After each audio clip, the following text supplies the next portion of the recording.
Épisode 125. Résumé de l'épisode 125. La patronat. Chacon menace une jeune femme. L'épisode s'ouvre avec Chacon, malade et désespéré, tenant en joue une jeune femme. Il l'oblige à fermer les rideaux et la prévient de rester tranquille. Chacon lui dit qu'il ne lui fera rien de mal, mais qu'il a besoin de son aide.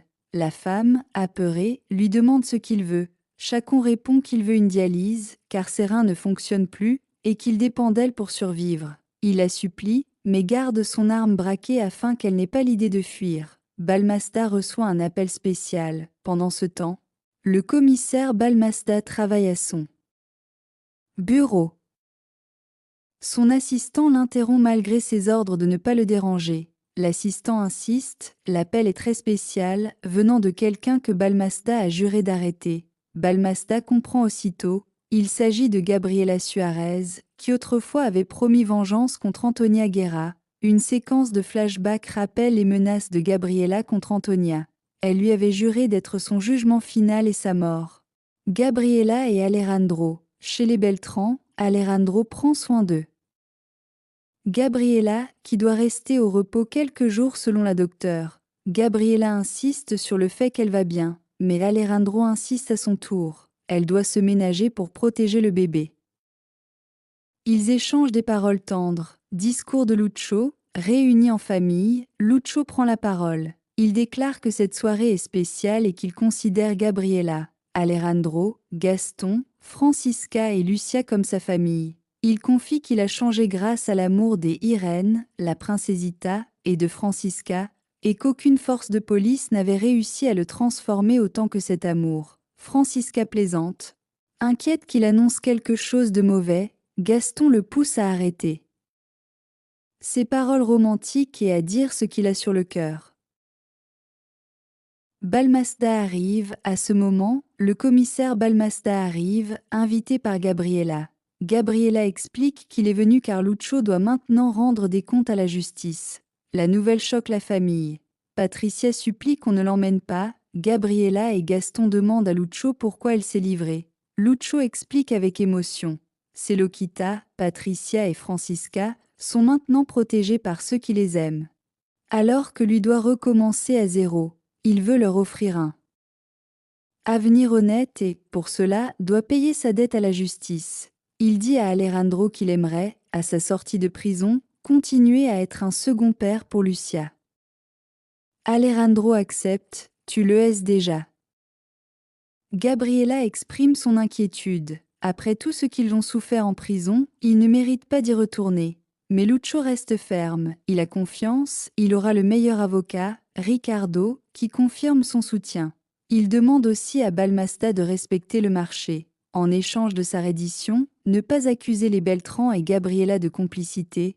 Balmasta confirme l'arrangement. La scène est très émotive, Lucia pleure.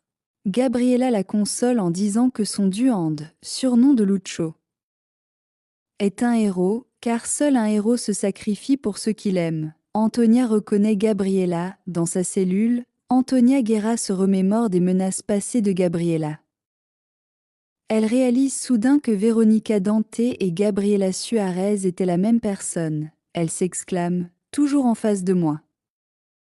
Mais je n'ai pas voulu le voir. Cette prise de conscience l'obsède. Chacon et la dialyse. Pendant sa préparation médicale, Chacon apprend par la jeune femme qu'il ne pourra survivre qu'une semaine sans traitement. Il accepte, disant que ce temps lui suffit. Avant de mourir, il doit régler une dette. Son obsession, tuer Antonia Guerra. Lucho et Antonia en prison. À la prison, Lucho est placé non loin d'Antonia. Elle ironise sur sa présence, mais il réplique qu'il s'est livré volontairement, contrairement à elle qui s'est fait arrêter. Le gardien confirme, il s'est rendu de lui-même. Antonia est agacée par cette dignité qu'il revendique. Balmasta rappelle aux deux de rester tranquilles pour ne pas compliquer la situation. Cauchemar de David. Pendant la nuit, David rêve. Dans son cauchemar, il crie « Courez !» En voyant Gabriela et lui piéger dans une mine qui explose, son épouse l'éveille, inquiète. Il explique qu'il doit avertir Gabriela de ne jamais s'approcher d'une mine. Il est persuadé que ce n'est pas qu'un simple rêve, mais une prémonition. Irène visite Lucho. Irène rend visite à Lucio en prison. Elle lui apporte un petit déjeuner et lui témoigne son affection. Antonia, qui observe, se moque d'elle. « De ma belle-fille, tu es devenue la femme d'un délinquant en prison. » Lucio demande à Antonia de se taire, tandis qu'Irène l'affronte verbalement, disant qu'elle est malheureuse car personne ne l'aime ni ne la visite. Antonia fulmine, mais le couple ignore ses attaques. Restitution de la mine, au tribunal, Alejandro et Gabriela plaident pour que la mine El Chamuco soit restituée aux Suarez, les véritables propriétaires. Ils expliquent que Antonia et Aníbal Vilga s'étaient approprié cette mine par la fraude. Le juge leur rappelle que la restitution n'est pas simple, il faudra aussi reverser toutes les fortunes accumulées illégalement.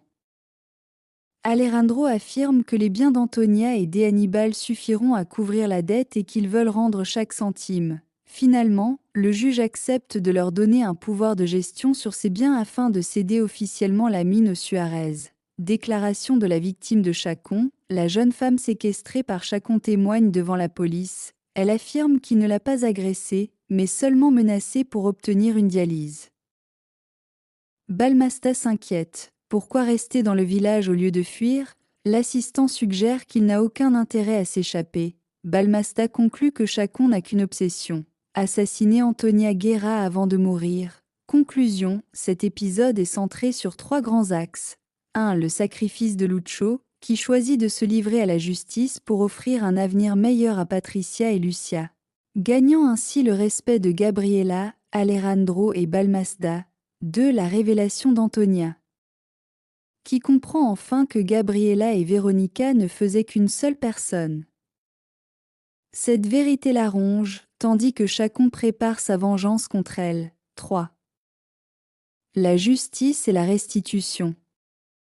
Avec Alejandro et Gabriela déterminés à réparer les injustices liées à la mine El Chamuco, l'épisode mélange tension dramatique, Chacon et sa mission de vengeance, émotion familiale, Lucio et ses adieux, et tournant judiciaire, la restitution de la mine, c'est la fin.